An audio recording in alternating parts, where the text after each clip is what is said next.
Y'all need to learn to sit down. About 10 years ago, I went to a Christian outdoor festival concert thing, and this was right after the Supreme Court ruled in favor of gay marriage, and you had a lot of Christian artists getting up talking about, we gotta love one another, and we got to be, not divisive, and pray for each other, and so on and so forth. And everybody was pretty much saying the same thing before the performance. I do remember Jeremy Camp, though. Jeremy Camp got up and he was like standing on the word and talking about we got to love and we got to be true to the word, and just how he was saying, I was just like, this man knows scripture.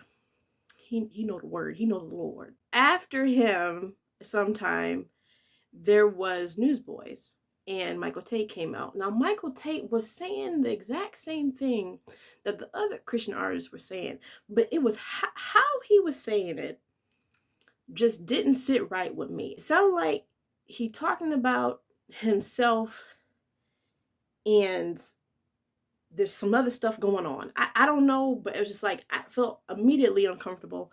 And I was just like, I'm ready to go. And my sister was like, oh, when Newsboys, they perform and the stage comes up and the drummer does whatever. I was like, I can watch it online. I don't care. I'm ready to go. Fast forward to today.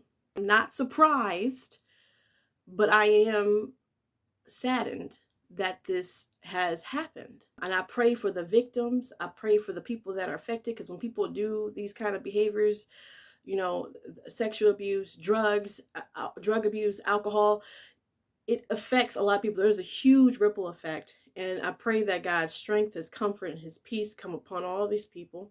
Michael did release an apology, and I hope that he was sincere. And I pray that God does a work on him. What I will say to everyone who is listening, the accountability doesn't start when you get caught. The accountability starts as soon as the temptation comes.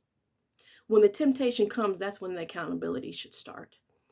You don't want to be in a position like King David, where God got to sit you down, where God got to expose you, where the man of God got to come in and say, no, this is what you was doing. This is what you've been doing. You don't want to be in that position.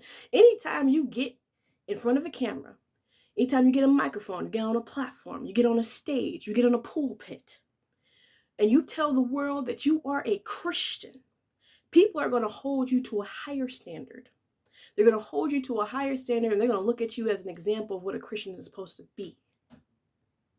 And you need to learn that as soon as you start struggling with temptations and whatever else, sit yourself down.